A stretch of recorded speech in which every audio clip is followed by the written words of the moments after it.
Now at 5 and streaming on crossroadstoday.com, freezing temperatures head to the crossroads with the potential for dangerous road conditions. What you need to do now. Plus, a father enters a second week searching for his missing daughter. The phone call giving the family hope. And people in Minnesota are uniting against federal immigration enforcement. The civil rights violations they say are happening as ICE enforcement moves forward.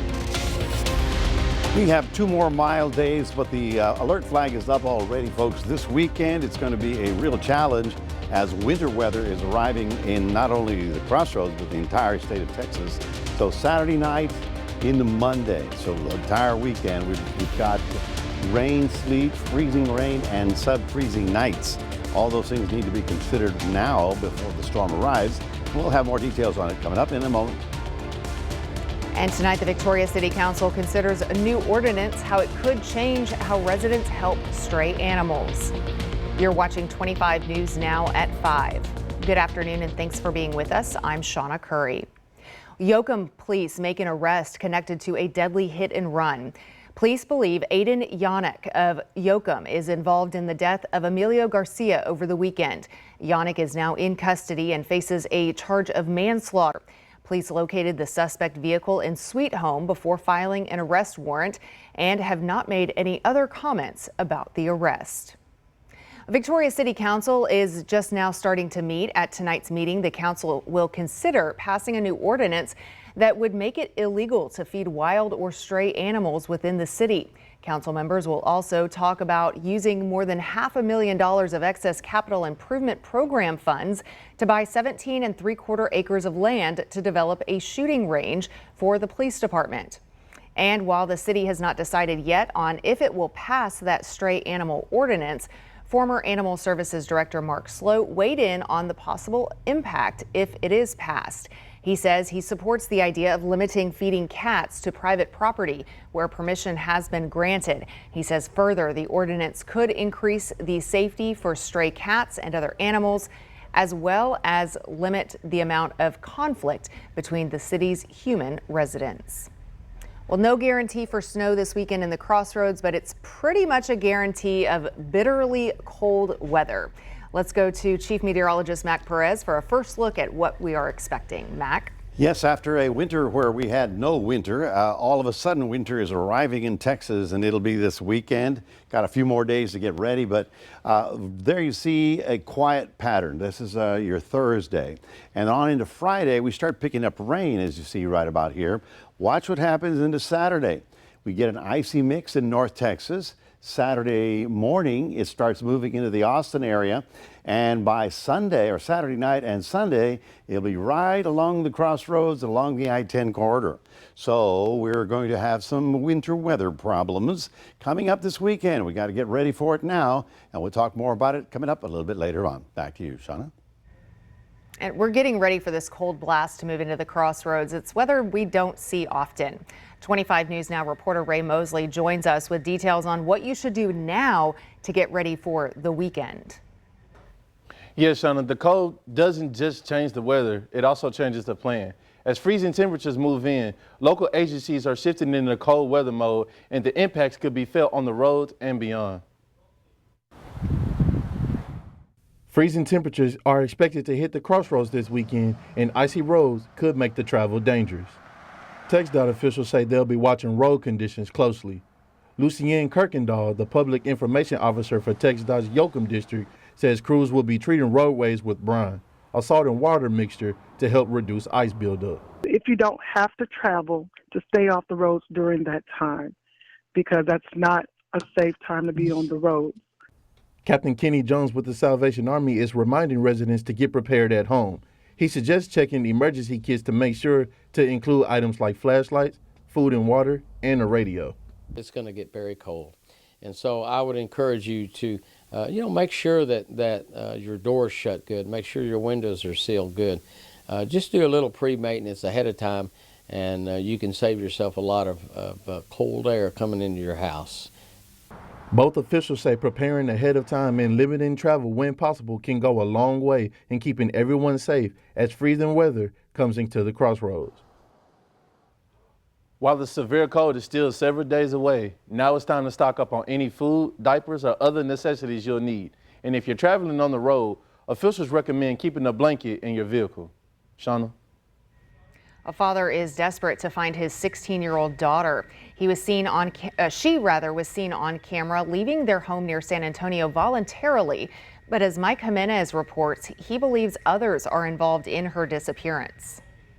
No father wants to go through this. We have my wife at home. My kids, we can't even bring them to this. Trinidad Ramirez, father of 16-year-old Isabela Ramirez, says emotions are running high as they begin a second week searching for Isabela. We are hitting locations. We're getting more information. On Saturday, January 10th, Isabela was seen on video walking away from her home on Mill Street Bend near 281. That was the last time anyone has seen Isabela. Desperate for answers, the Ramirez family teamed up with the nonprofit Search and Support San Antonio. Sunday, the group intensified their search. We are out today knocking on doors, handing flyers, just to see if there's any information we can gather that points us in the direction of where we might be able to find Izzy. Lori Whitmire with Search and Support SA says they are targeting the homes of friends of Isabela. And one of those friends told Whitmire he could contact Isabela and ask her to call them. About an hour later, a girl Whitmire believes to be Isabela called. Although Whitmire says she spoke with the teen, Isabela's dad, who is also working with multiple law enforcement agencies, says he still believes his daughter is a victim of human trafficking. There's a lot of leading to that, and we're trying to figure out who the individuals are. Search and Support says Isabela remains a missing person, and they want to remind everyone that harboring a missing juvenile is a crime. Is considered to be a Class A misdemeanor, which is punishable by up to a year in jail and a fine of up to $4,000. And we don't want to do that. We want just to bring her home and to make sure that she's safe and that she's okay. Isabela's dad says the call still leaves a lot of unanswered questions, and he is not giving up the search for his daughter. God, please help us. Help us find our daughter. We will work through it. If there's problems, let's get therapy, let's get the priest, let's get whoever we need to help us to heal. If you have a news tip, give us a call in our newsroom at 361-576-0026 or send the information in an email to staff@crossroadstoday.com. New calls from people across Minnesota for immigration operations to stop. ABC's Ashen Singh has more as President Trump says federal officers are getting illegal criminals off the streets. A chorus of Minnesotans speaking out against ICE activity today. From religious leaders. It is long past due for ICE to cease, desist, and leave Minnesota. To doctors. Emergency departments and hospital facilities must remain safe spaces. To local law enforcement, noting the discrepancies they say are playing out with the immigration enforcement in Minneapolis. We, as law enforcement community, have been receiving endless complaints about civil rights violations. Clergy members joining students and parents calling for a strike on Friday. No work, no school, no shopping. We are stronger together. President Trump today speaking against the protests, saying ICE is removing violent criminals, but mistakes are made, apparently pointing to the shooting of Renee Good. ICE is going to be too rough with somebody, or, they're dealing with rough people. They're going to make a mistake. Sometimes it can happen. We feel terribly. I felt horribly when I was told that the young woman who was had the tragedy. It's a tragedy. It's a horrible thing. Everybody would say, ICE would say the same thing. The DHS says the recent operation in Minneapolis has already resulted in more than 3,000 arrests. Our operations are lawful, they're targeted, and they're focused on individuals who pose a serious threat to this community. The family of this man, 56-year-old Chongli Scott Tao, filing a complaint with the ACLU after his arrest this weekend. Tao says ICE agents pulled him from his home at gunpoint, wearing only his underwear. My grandson watched everything. After they took me, he was crying, looking for me. He was released an hour later without being charged. DHS says Tao is a U.S. citizen who lived with 2 suspected sex offenders. The family disputes that claim. And today, officials say grand jury subpoenas have been served to several leaders across the state, including Governor Tim Walz and the mayor of Minneapolis. Officials saying the investigation centers around whether they obstructed federal law enforcement efforts. Ashin Singh, ABC News, New York. And to get more news, weather, and sports, you can come to our website, crossroadstoday.com. Stay with us. Straight ahead on 25 News Now at 5. Victoria College students get a major upgrade as the spring semester begins. The 87,000 square foot surprise waiting for them. Plus, a critical supply hits dangerous low levels nationwide. Why there's an urgent call for volunteers.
Today is the first day of the spring 2026 semester at Victoria College, and what makes this day so special is the new Student Center building that is now open for the VC family to enjoy. This new 3-story, 87,000 square foot Student Center at VC houses student life, the Learning Lab, dining services, the campus store, campus success coaching, and Cafe Espresso. Students say they are thrilled that these services are now all under one roof. I think the new building is really neat because it brings everyone together. Like, it kind of makes all those spaces that are separated from all the older buildings integrated to one space. And like right now with student life, it's all integrated in one, and anyone can have a good time. Everything is all like close up instead of all separated out. Good luck to everyone. Yo, well, God bless. God bless America. Good luck to everyone in spring semester. Throughout the spring semester, the Welcome Center advising financial aid and student accounts, along with Pirate Pantry, the testing center, and other services will all relocate to the Student Center as well. The Student Center is scheduled to be fully open and operational by spring break. Whether you're in school or you're working, childcare is one of the biggest financial burdens for American parents. Research from LendingTree shows parents need to earn about $400,000 per year to comfortably afford childcare for 2 children. Federal guidelines say child care is considered affordable when it does not cost more than 7% of household income. Nationally, the average family brings in about $145,000 of annual income, falling significantly short of the affordability recommendations. The U.S. is scheduled to leave the World Health Organization on Thursday. President Trump announced the move after he was sworn last January. In 2020, Trump announced a decision to quit the WHO after more than 70 years of membership amid escalating tensions with China over the coronavirus pandemic. But the U.S. rejoined the organization under President Biden. Trump has sought to slash U.S. funding for the United Nations, stopped U.S. engagement with the UN Human Rights Council, and quit the UN Cultural Agency, UNESCO.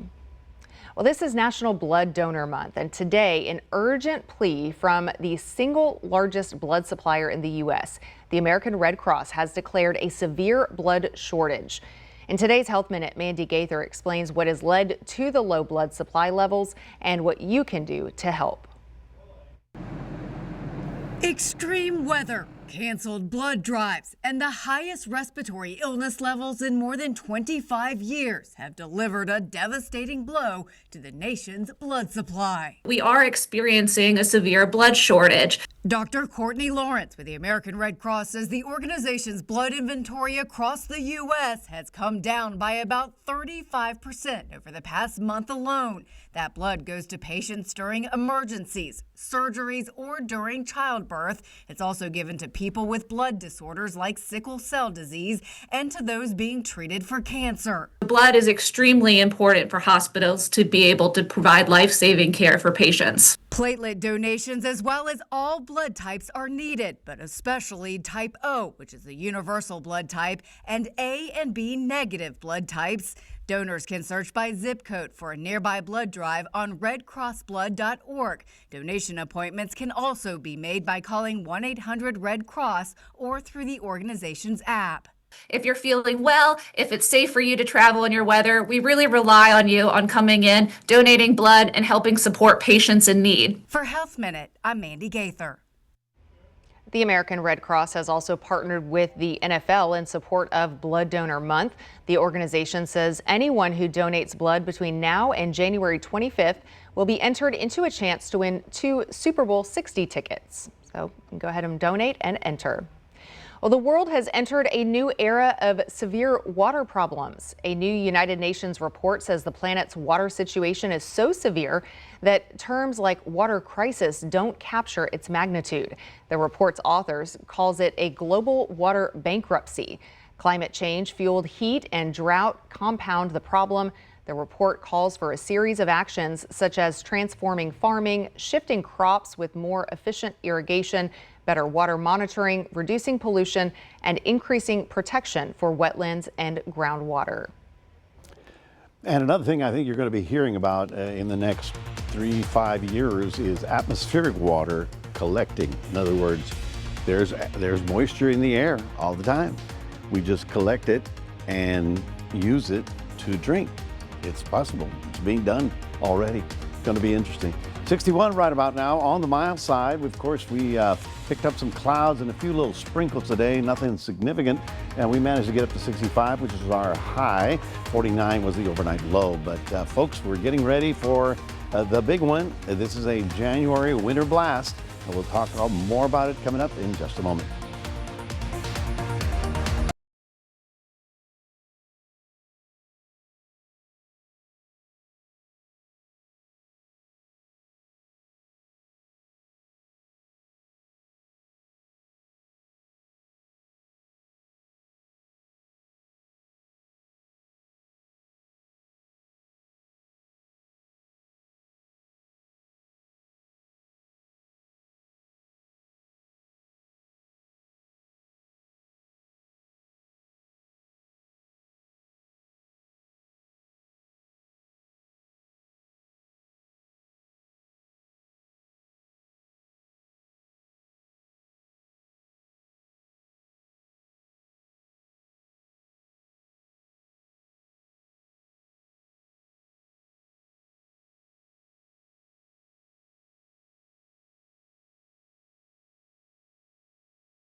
Well, once again, we are talking about a big Arctic blast coming in this coming weekend, and we're giving you as much heads up as we can of the conditions that we're going to be dealing with. Now, the alert flag is up for Saturday into Monday. So that's Saturday, Sunday, Monday. 3 hard nights of below freezing weather.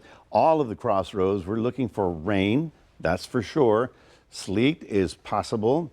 Freezing rain, that's rain that freezes on contact with cold ground, that's very possible. And sub-freezing nights, that is also very possible. We're looking at temperatures dropping into the 20s. Now, here's the big picture, and I'm going to show you through the next 7 days how we expect it to roll.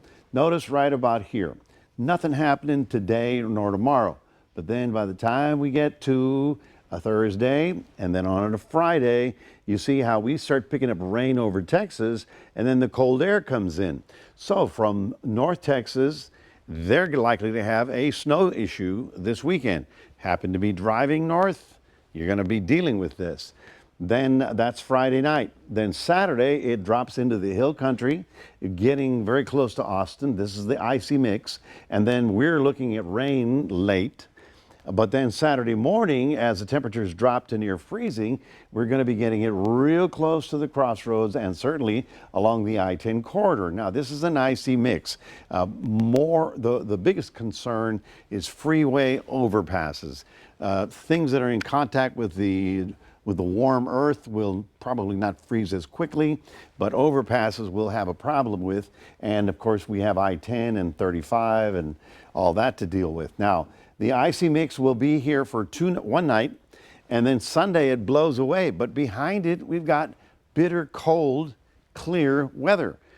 See if I can explain all this in a little simpler way. Now, watch the temperatures as we go Wednesday, Thursday.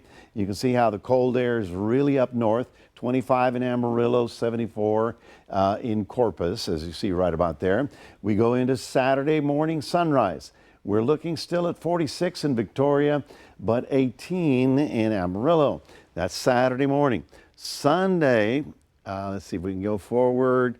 There's Sunday midnight, Sunday 6 a.m. What do you see there? 25, yes, right here in Victoria. 8 in Lubbock, okay? This is the depth of the cold. And then we go forward into Monday, actually Sunday night, you'll see something that's going to shock you. Yes, we're looking for 23 on Monday morning of next week. That's 23 degrees. Of course, by that time it will be clear, but it will be brutally cold. Austin at 19, Dallas at 10. So the only difference between, or the major difference between this and the Snowmageddon back in 2021 was that we dropped to freezing and stayed there. This, we're going to drop to freezing and go up above freezing, drop below, and then come up. But that's also kind of the bad news. I'll tell you why. Because at night, when we drop to freezing, we'll have wet roadways. And what does that wet roadway do at night? It freezes up. So we're going to have freezing rain. In other words, rain falls as liquid, but it freezes on contact with the earth. So quite a bit of weather heading toward us and Texas. So you need to get ready for this, and certainly the heavy jackets.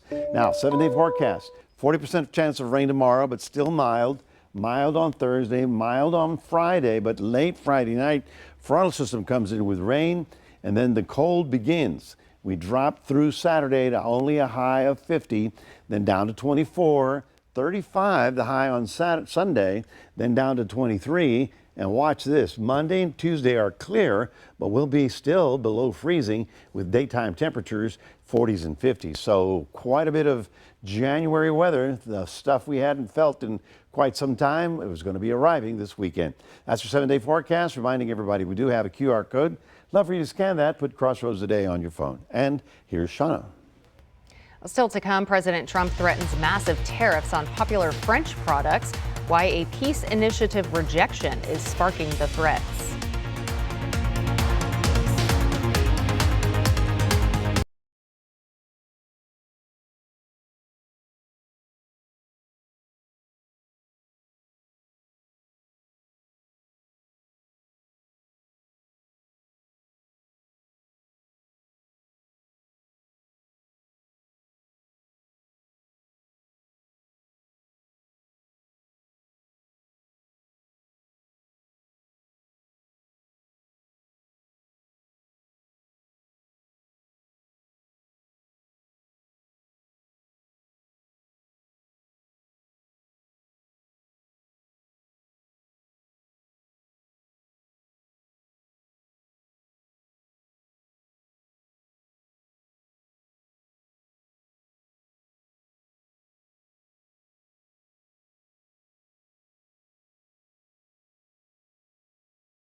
President Trump's clash with European leaders concerning Greenland rattled the markets today. The major indices all lost ground.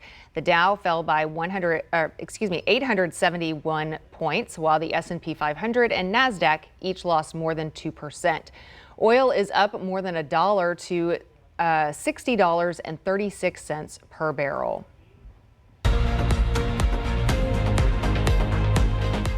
President Trump says he will impose a 200% tariff on French wines and champagnes. The move comes as a push for French President Emmanuel Macron to join Trump's Board of Peace. But Macron says he will not join the board. France intends to decline the invitation to join the initiative. Trump originally proposed establishing the Board of Peace in September to end the war in Gaza. An invitation sent to world leaders last week outlines a broad role ending conflicts globally. Netflix says it is now prepared to pay all cash for part of Warner Brothers Discovery. It is offering $27.75 per share after a previous offer included stock and a lower share price. Netflix only wants the part of the company that includes HBO and the movie studio. CNN and other WBD channels will be a separate company called Discovery Global. Paramount is trying to buy all of WBD for $30 a share. Netflix and WBD hope the new offer will fend off that hostile takeover bid. A big economic blow for a community in Nebraska is helping one here in Texas. A beef plant for Tyson Foods, one of the largest employers in Nebraska, officially closed its doors today. Tyson says the closure will let it convert and increase production at a beef facility in Amarillo. The closure comes after President Trump asked the Justice Department to investigate meat packers he accused of inflating beef prices. Well, still to come, weekend snow creates the ideal conditions for some winter fun. One young expert shares his tips and find out this unique location.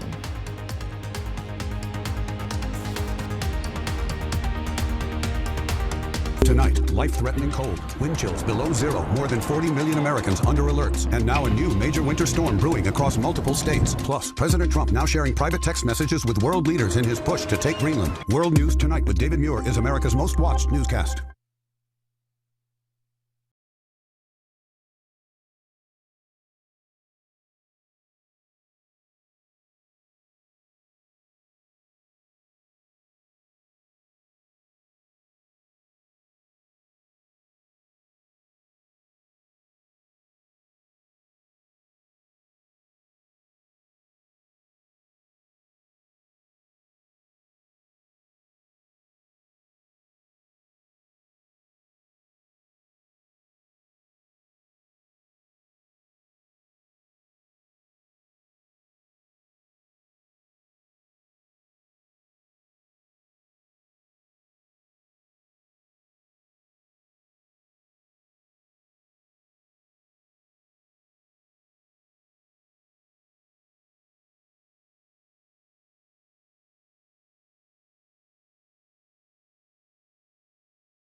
We still have a few days to go in the crossroads before that cold blast, but Connecticut got a blast of winter weather over the weekend, and families made the best of it on Monday. For many, the snow blanketing, this is actually a golf course in Norwich, but it made for the ideal conditions to sled and instigate some snowball fights. There was an 11-year-old who spent the day showing off his sledding strategy. He says going down headfirst is where it's at, and when sledding, look for the smoothest places, since he says you'll go faster. But the hills and the bunkers and everything on the golf course made for the perfect snow playground. Of course. I mean, and you got to get, at that point in time, you just got to figure out a way to play with it. Exactly. Enjoy it, the best you can. Yeah, Can't I fight kind of wish it. we were getting that much snow, but I wish then I it would could. be fun. It would be fun. We could play with it, and we could stay home for a couple of days. Of course, not us. But anyway, folks, we're on the mild side tomorrow with rain beginning to develop. It's Friday night when the frontal system blows through, and Saturday the temperature will be dropping all day long. So Sunday morning it's going to be below freezing, and we got to get ready for the big freeze coming in. All right, we just get the messy weather. Yeah. All right. Well, thanks for